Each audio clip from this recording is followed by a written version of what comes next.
Welcome to the Knitting Unicorn podcast. This is a podcast about knitting and other fun fiber crafts. If you are new, welcome, and if you are a returning viewer, welcome back. I'm your hostess, Rebecca, if I didn't already say that. I have been gone for a few weeks because I went down to Florida for 10 days with my family for vacation. And we went to Orlando, and we did Universal and Disney World, and hung by the pool a little bit. It was a lot of fun. I brought a few projects, and I got some knitting done, but I did not get as much done as I had hoped. I actually got a little bit of a stomach bug while we were down there, so that was unpleasant. And I came back to a crazy dog who is desperate to play with me right now. So hopefully he won't bother us too much. He has his own play date later, so I won't feel guilty.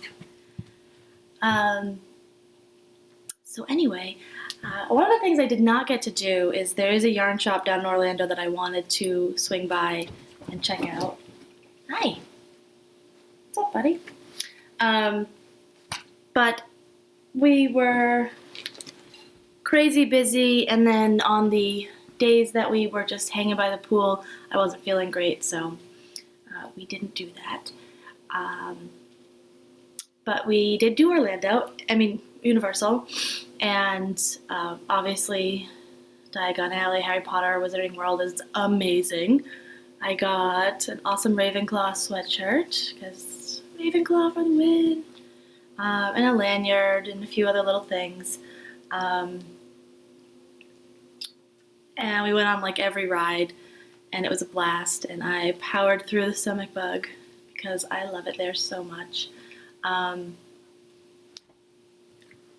And then we did a few days at Disney, and we did Magic Kingdom and Hollywood Studios and Epcot and Animal Kingdom. I had never been to Animal Kingdom before, and it was my first time, and it was amazing. I always said Epcot was my favorite park, but Animal Kingdom might be my favorite park now. It was incredible. We got to go on the safari, and we saw a baby hippo. His name's Augustus, and he's 2 months old, and I'm in love. And we saw 2 of the baby tigers. Oh my god, they were so cute, and they were wrestling and playing. And you know, I'm a big animal person, and I care about animal rights and animal activism, and I'm a vegetarian and all that stuff. I'm not a huge fan of like zoos, so I was really wary of going there about how I would feel about it. But they do a really, really good job. They care a lot about conservation and education, and it's massive. It's 700 acres, maybe more. It's huge, and all the animals have huge areas that are very, very well designed for them. And you don't see the lion or the tigers pacing back and forth because they're stressed, and it was really well done. And as far as zoos go, I was really impressed, and I didn't feel like any of the animals were unhappy or stressed out. It was really nice. And what else? There was giant flying foxes, which are like one of my favorites. They're bats, but they're wicked cute because they're fruit bats, and fruit bats are really cute. They have those cute little faces and those little ears. They're not like the ugly bats that we have up here in New England that eat bugs that are hideous. They're really cute. And we saw so much, and we did. If you've seen the movie Avatar, they have a new area in Animal Kingdom. It's Pandora, and one of the rides is called Flight of the Banshee. And the idea is that you connect to your avatar and you fly a banshee. And rides like that, I still love them and I still go on them, but I often have to close my eyes and I get a little motion sickness. I did not feel that way on this ride. It was so well done. I had my eyes open the whole time, and I was like, yeah, this is amazing, and it was just awesome. So anyway, that was great. So my trip was a lot of fun. I did lose my cell phone and my glasses. No glasses. I have my sunglasses in case my eyes get too bothered. But I lost my cell phone at Universal, and I have been calling Lost and Found every day since last Wednesday, so it's been like 12 days, whatever. Friday morning, I got a notification that my phone, because I had put it on lost mode, that it had been turned on and it sent out a beacon of its location. They had actually found it like 10 days later. I was about to go get a new phone, so that was really exciting. And then Disney, I lost my glasses at Animal Kingdom, and they also found my glasses. And so everything is being, can you stop moving, dog? Everything's being sent back to me. So, yay. Awesome. Faith in humanity restored. I still have no idea where the phone was. Because, it was missing for 10 days. I think it fell in the bushes somewhere. I took a nap while I was sick and everybody went on the Poseidon show thing. And I think I dropped it in the bushes. But anyway, moving on. This is a knitting podcast, believe it or not. So I didn't really do anything knitty while I was down there, but when we were at Epcot, we went to Norway, and I got 2 knitting-related things. Of course, it's Norway, and it was awesome. So the first thing, I went in the gift shop, and the first thing I saw right away, they probably thought I was crazy. It's a Marius notebook. Could you die? They had it, this is the obviously blue and white, but they had a blue one with the white, which I think is the more traditional version. It even says Marius on the bottom. It's like trademarked and everything. So I, of course, freaked out, and I was like, oh my god, it's a Marius notebook! Whatever. So, got my Marius notebook. And I'm using it as a little knitting notebook to keep notes on things. I just thought that was so cute. And the other thing I got there was I always wanted one of the little trolls. I'm not going to go into the whole thing about trolls, but look up the Norwegian trolls. There's a whole thing about how the folklore trolls that live there and up in the mountains and blah, blah, blah, blah, blah, whatever. I wanted a troll. And my whole goal that day at Epcot was to go to Norway and buy a cute troll for my bookshelf. Well, I found this troll. Let's see if I can get a... She's knitting a Norwegian flag, and she has a kitty. Is this not the cutest thing you've ever seen? I know she's kind of scary, but that's what they look like. So I got her, and she is now sitting on my knitting shelf. Will you stop it, dog? So that was exciting. Those are my 2 knitting-related purchases while in Florida. Oh, look at her. I love it. I love it. So that was very exciting to me. That's my troll and my Marius notebook. And so that was my trip to Florida. And I came back to a big snowstorm with 18 inches of snow in March. Love New England. Yay. But I also came back to some other things that were super exciting. You may notice my new mug. This is the Remembrances Pottery mug. I need to deal with this light. It's very bright out today. So when I was at Universal, obviously, like most of you, I stalk Remembrances Pottery on Instagram. And so I knew the update for these mugs was coming out at noon Monday or Wednesday. Well, I was in Florida. And I was walking around Universal Studios with my phone before I lost it. And I'm just like refreshing the Etsy shop page. It was from like 11:57. I started. I'm like, come on. I'm gonna get one of these mugs. I'm gonna get one. I do have the one that has the socks, just the socks all over it. And it doesn't have a handle. It's just like a little cup, and I keep my crochet hooks in it. But I really wanted this one with the handle. So I was refreshing it, and finally I refreshed it, and the mug showed up, and I just hit buy now, and just didn't even think about it. I was like, I must have this mug. So when I came home from the trip, it was here waiting for me, and it's so cute. It's the socks and the mittens, and the other side has a sweater, and more socks and a hat. Oh my god, it's so cute. I'm so happy. So I came home to this, and I also came home, I'm doing acquisitions first. I didn't buy any yarn in the last couple weeks. So the other thing I got on recommendation from Ellie of Skandier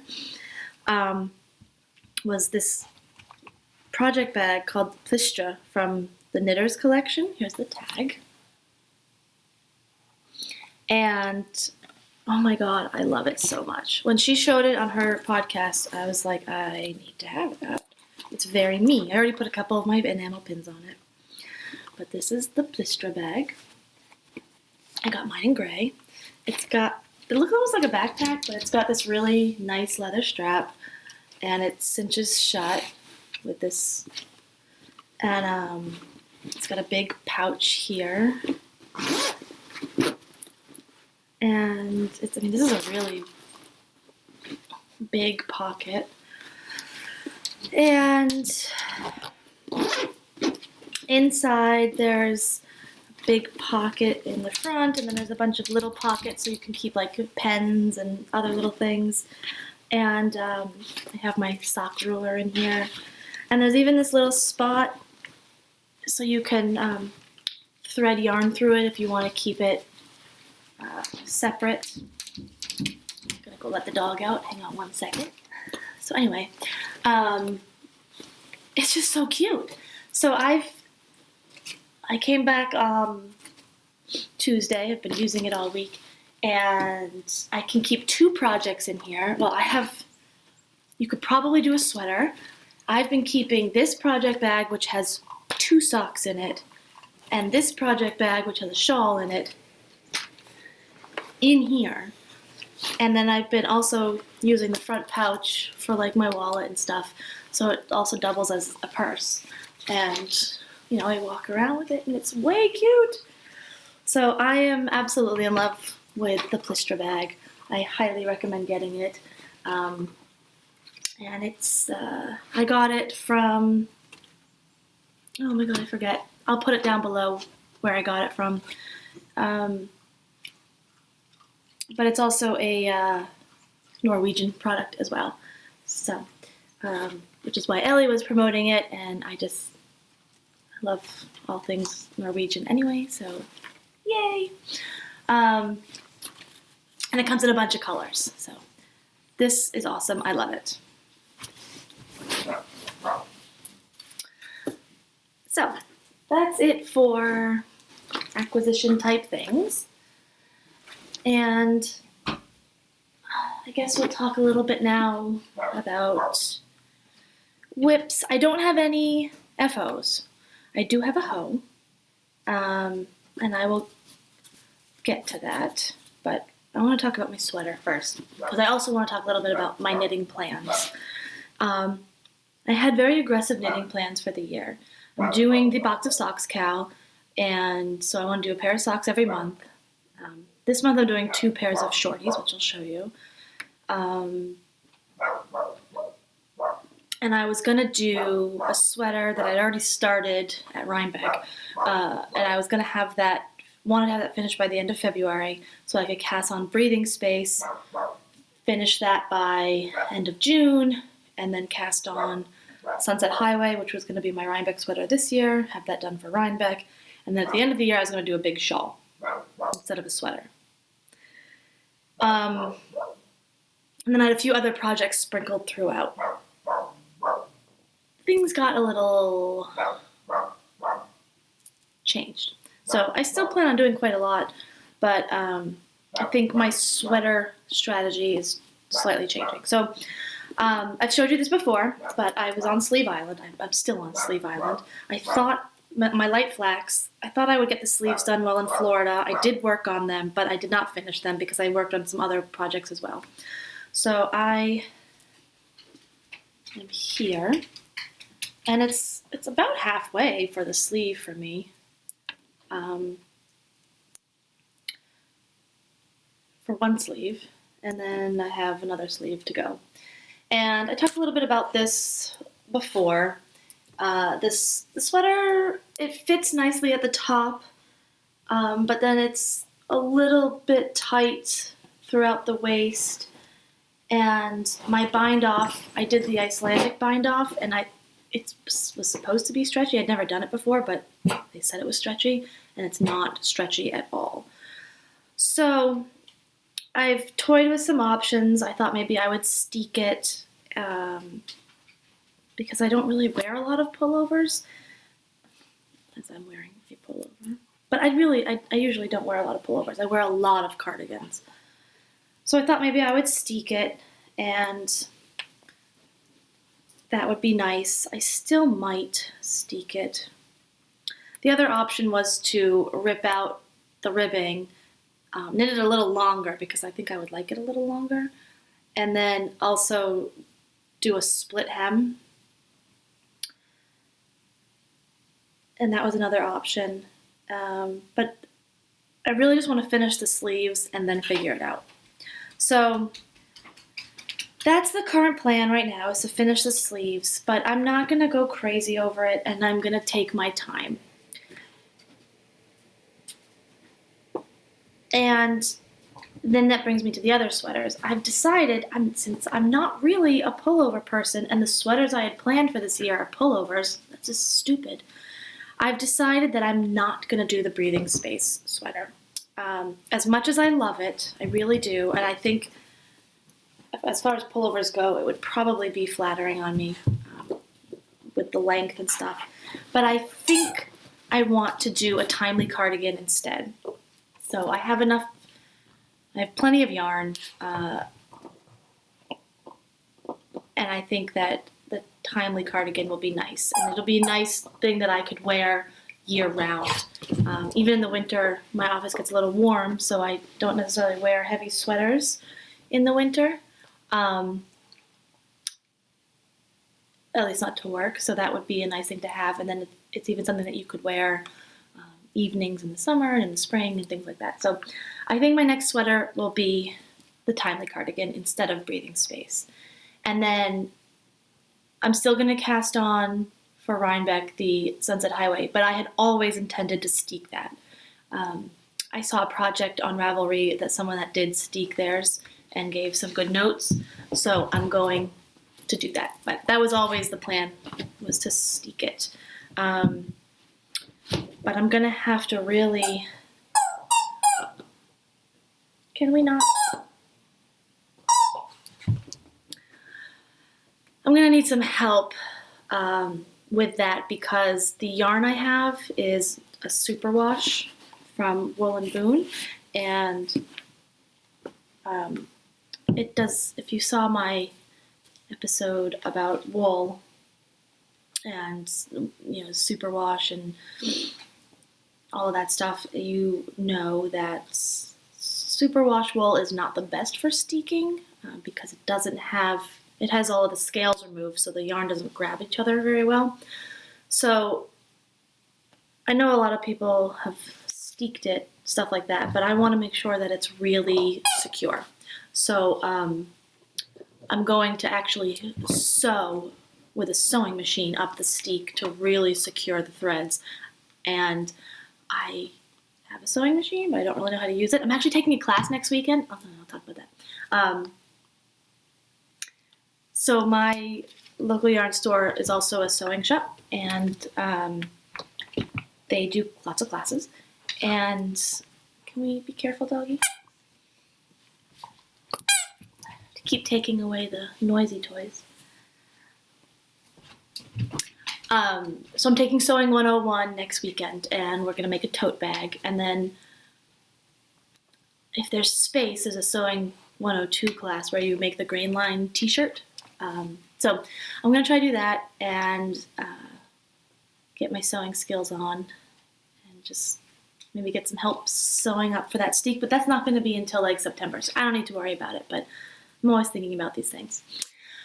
And then the whole reason for all of this is that I was gonna do a big shawl at the end of the year. I still might if I get everything else done, but I did cast on a shawl right before I went to Florida. So I will show you that now. I've showed before, I have a green Paris Toujours, which is a pattern by Isabel Kramer, and I did that in a green and brown variegated merino cashmere nylon worsted weight. And I've had this yarn for several months from Less Traveled Yarn. It's called Lafayette. It is, I'll show it to you balled up. It is my absolute favorite colorway ever. Like, I cannot stress enough how much I want to knit everything in this. And it's like light gray, pale purples, mauve, there's a little bit of orange in there. It's gorgeous. And so I love my Paris Toujours shawl so much, but it is green, so it doesn't go with absolutely everything. So I decided, after hemming and hawing since I got this yarn what to do with it, I decided to make another Paris Toujours out of it because it is a shawl that I know that I absolutely adore. And this is a yarn that I know I absolutely adore, so match made in heaven. So here we are. This is my Paris Toujours. It is halfway done. And I have to do, so this here, so from here to here is one of the repeats. And I've got 2 more of these, and they get bigger as you go. And then at the end, so I'm actually knitting it upside down. It actually goes like this. So you start it up here, and then you just keep going. And then at the bottom is a big band of garter. And it's a very squishy, cuddly, warm shawl.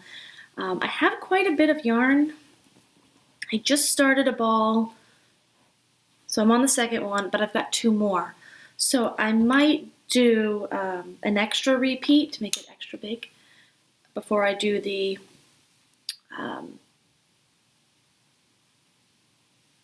garter band at the bottom.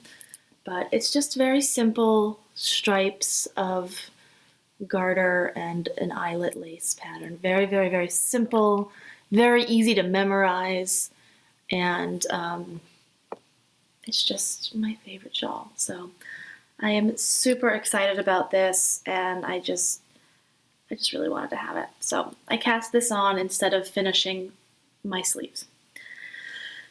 What are you gonna do? And I'm knitting these on ChiaoGoo US size 7 circulars, which are my favorite needles. It's 4.5 millimeter. And they're fixed circulars. They are not interchangeables. I had an interchangeable set from ChiaoGoo, but I felt like it was always unscrewing. No matter what I did, one of them was always unscrewing. And I think it might be the way I knit. I don't know, but I ended up giving that to my best friend Amber, the set. And I want to try a different set of interchangeables. There's a couple options I've been looking at, but all the ones I'm looking at are the ones that spin on the needle. So they, I think that will help correct the problem. So we shall see. And yeah, so that is this whip. I really wanted to finish it for you guys today, but that just obviously didn't happen, you know, life. And I've got my super cute unicorn progress keeper on there from Owls and Orchids. So I did this yesterday, this much, which again, it's a decent amount. It goes across all the way. So I did all of this yesterday. And I think I'll have this finished this week. Who knows, maybe I'll finish it today. Highly unlikely. So, yep, and that's in my Mrs. Brown's bags, which was a Christmas gift, or birthday gift from Carol Rule, who is a Cal's Gran on Ravelry and a single strand studio on Etsy. They make their own bags, but Carol also has some great patterns on Etsy. If you are new here and you haven't heard me talk about Carol and Amber before, now you know, but they got me this super cute bag. And that's that.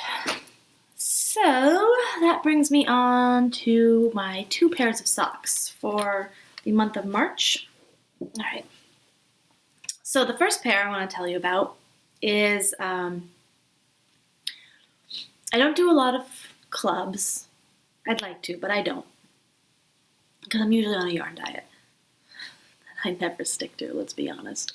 But for my birthday, which is in September, so September last year, I did the Teeny Button Studios Harry Potter Yarn Club. And I love Teeny Button Studios. She does super, super cute stuff. And I really like her yarns, and I really just like following her on Instagram. So if you don't follow Teeny Button on Instagram, you should. She posts some cute stuff, and I just really like her. So I did the Harry Potter Yarn Club for my birthday, and when it arrived, I nearly lost my mind because it was just so serendipitous that the colorway for September was based on the Pygmy Puffs, which I know most of you are Harry Potter fans, so you know Pygmy Puffs are the cutest. And if you don't know, well, go read all the Harry Potter books. But Pygmy Puffs are little poofs. They're like, if you know Star Trek, I always compare them to, oh my god, I can't think of the word. Tribbles. I always compare them to Tribbles, although they don't multiply quite like that. But they're little pets, and they're little fluffy balls, and they're pink and purple, and they have cute little faces, little feet. And I love them because they're cute little fluffy things, and I love cute little fluffy things. So I opened it up, and it was called Puffle of Puffskeins. Apparently a group of pygmy puffs is called a puffle. And this, oh my god, this is what I got. It is showing up a little lighter. It's actually much more bright than that. Let's see if I can, maybe it'll do it with the skein. Well, it's washing out a little bit. Let's see if I move it over here. Move it over here. Well, sorry. It's washing out, but it's actually quite bright. And there's some bits that are very, very, very bright. And there's all different shades of pink in here, and then some pops of and speckles of dark purples and greens. And this is how it's knitting up. Again, it is much brighter than this in real life. I hope that when I edit it, it will show up the right way.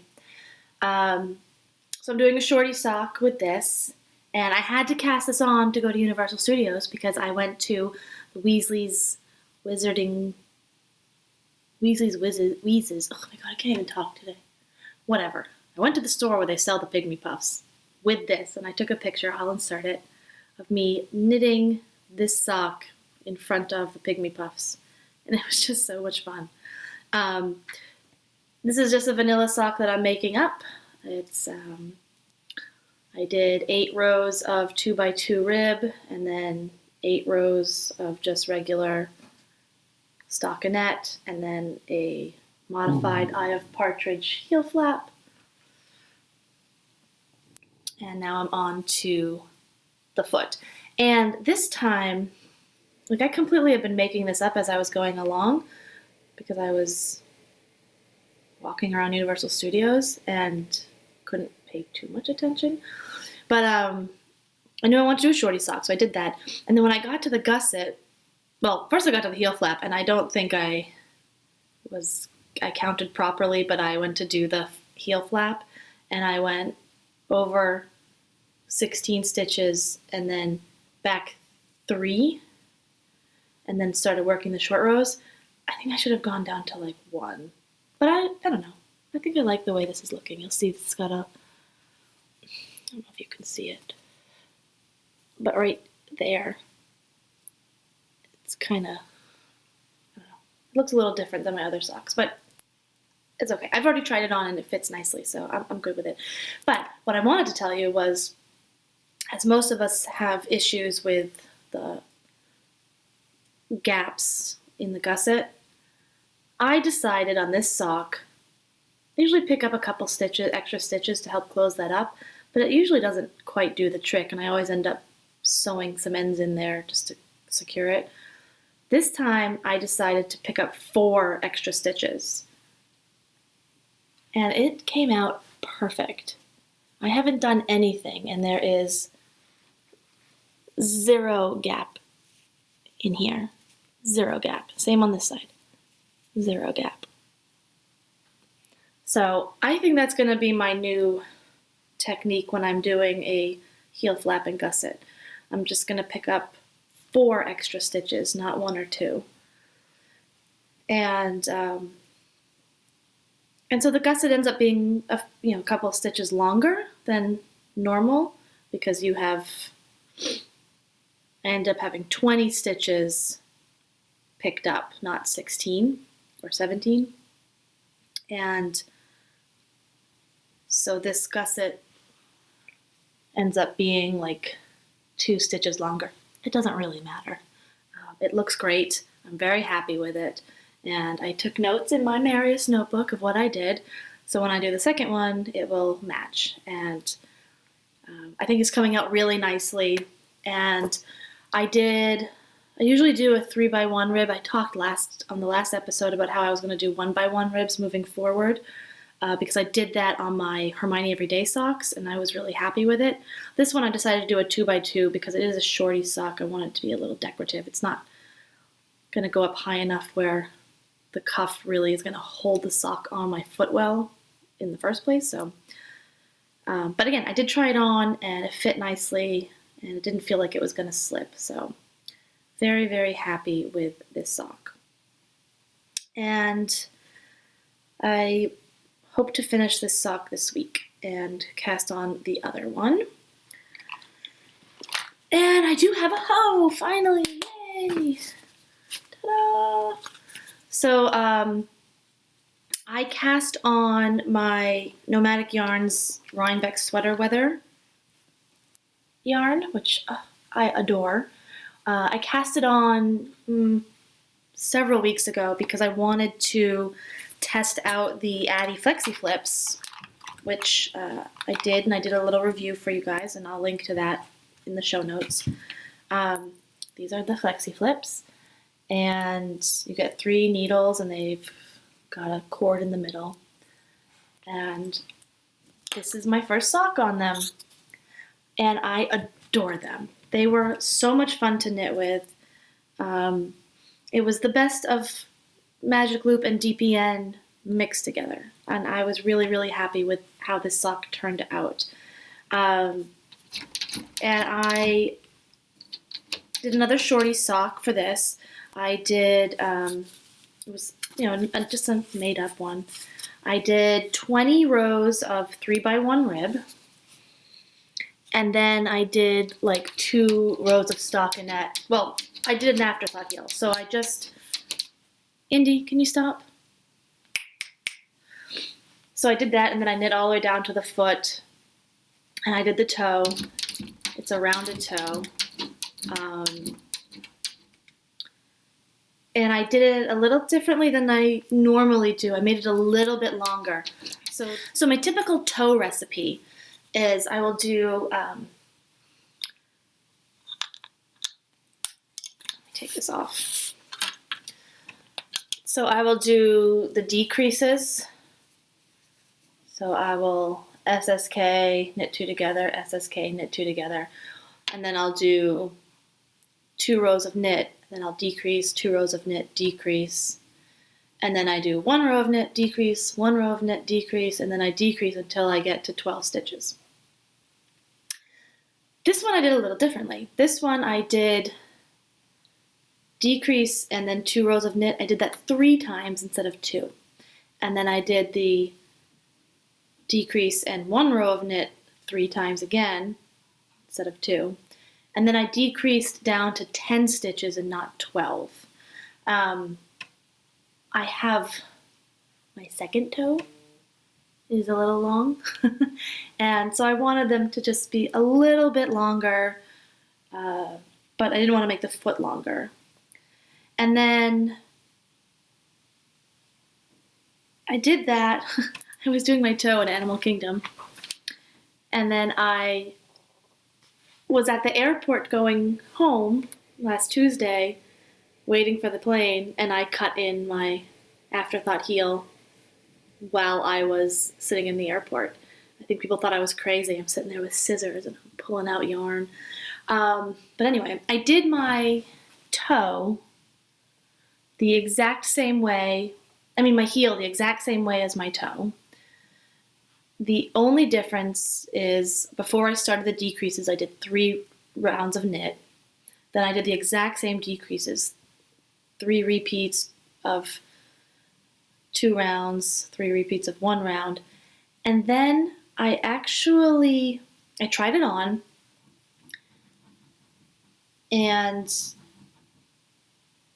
it was pretty close to being done. It just needed a little bit more fabric, but not decreases. So I did 3 rounds of just plain stockinette, and then I Kitchenered them together. And it looks really weird, I think, when you're looking at it like, it looks really weird. I'm not showing this very well. There. Ignore my little flappy thing here. I gotta fix that. But when it's this way, it looks fine. It fits really well. I am super happy with this heel. So I might even I think I'll put the notes on my project page of what I did. I'm not gonna like publish a pattern or anything like that. But I'm really, really happy with the way it turned out. My last afterthought heel, because I don't do them. I always do heel flaps. The last time I tried an afterthought heel, it was too shallow, and the sock, as much as I love it, slips off my foot a lot because my foot doesn't fit in the heel. So super, super happy with how this came out. And the other thing that I'm really happy about, and it kind of happened serendipitously, but I also was trying to make it happen. Whatever. I know what I'm trying to say. But I started this with this purple, and I wanted all of them to end with a full repeat. So it goes from this purple color to the teal, and then it starts again. That's the stripe repeat. So I wanted the toe to end on the teal, and I wanted the heel to end on the teal. And so I made sure to start both, I made sure to start both the toe and the heel with the purple color, and it just worked out perfectly that it ended with the teal. So yeah, I'm very happy with the way this sock came out. So I can't wait to cast on the other one and have a matching set. So, and I did these, like I said, I did them in the Addi Flexi Flips. And I normally do a US size 0, which is a 2.25 millimeter needle for my socks, but I felt like they were coming out a little bit tight. So when I bought the Flexi Flips, I actually went up to a 2.75 millimeter, which is a size 1, right? size 1. I'm sure it says it somewhere. But it's 2.75 millimeters. And so I did this sock on a bigger needle. And like I said, I'm really, really happy with the way this sock came out. It fits so nicely. So I will cast on another one of these, and those will be my socks for March, going in my box of socks. And that's pretty much all I have for you guys today. Oh, I did have one more thing to talk about, really quick. It's a whip. I've talked about it before, but I finally figured out what I'm gonna do. So I'm doing the underwing mitts cowl, which ends next Thursday. So I really should probably cast on the second one and finish it. This is my first one, and this is the underwing mitts by Erica Hauser, and the yarn is a kit from Haven Fiber Arts, and she dyed up a bunch of kits to do a cowl. Again, ends March 15th, so hopefully I'll finish the second one this week. Maybe I won't work on my shawl, and I'll work on this instead, so I finish it. I loved knitting these, and if you saw the last episode, you'll know that they're tiny. They do not fit me at all. And I did them on my regular 2.25 millimeter 9-inch circulars. I don't know why I did that. I don't even think the pattern said what needle to use. I think I just figured, oh, it's fingering weight, and that's what I knit socks on, so that's what I'll knit this on. And it's tiny. So what I've decided to do is I'm going to make the other one the same way, and I'm going to give them to my sister-in-law, because she has little teeny hands. And I'm going to make these again this year, not right away, but I'm going to make another pair for myself. And when I make myself another pair, I'm going to use the 2.75 Addy Flexi Flips. And then I think they'll fit just right. So, yeah. I love this pattern. It's just beautiful. And it looks crazy complicated, but, here we go. It looks crazy complicated, but Erica Hauser's patterns, they're so well written, and the charts are very clear, and you just follow the chart. It's so easy. So yeah, very excited about that. And then I fell in love with these colors. I just absolutely fell in love with them. So this is Haven Fiber Arts. These are the colors. And what I want to do is, well, I already ordered a skein of each one of these colors in a merino single from Haven Fiber Arts, and I'm going to use those to make the Timber Cove shawl by Megan Mack, I think. I'll put the link below and a picture of it. I think it'll be perfect with these colors, just absolutely perfect. Actually, the colors of the one that she posted in her pattern, they're very similar. The brown and white, hers are the same, but you can also do a third color for the bottom band of the shawl, and so I thought that mint green would just be perfect. So that's the plan for that. That is coming, but I need to finish all these other things before I even think about that.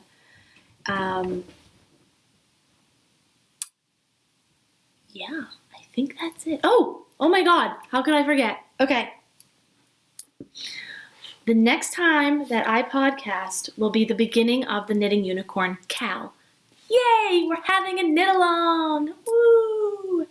I'm so excited. I have been planning this forever and talking about it forever, and now it's finally gonna be here. So, there are details on the Ravelry group, which will be linked below or linked in the show notes. And the Cal starts March 21st, which is the spring equinox, and it will go through June 21st, 22nd, which is the summer solstice. So you've got 3 months, And I did that so anyone could join, and it's very loose rules for this cal. I wanted it to just be something fun. I didn't want it to be stressful at all in any way. So, and whips are accepted, double dipping's accepted. Basically, I just want you to knit something unicorn related, whether it's a unicorn stuffy or the pattern is unicorn inspired or the yarn is unicorn inspired, whatever. Just something to do with unicorns. And you'll have 3 months to work on it. It can be as extravagant or as simple as you want. And winners will be pulled from the FO thread at random. So once the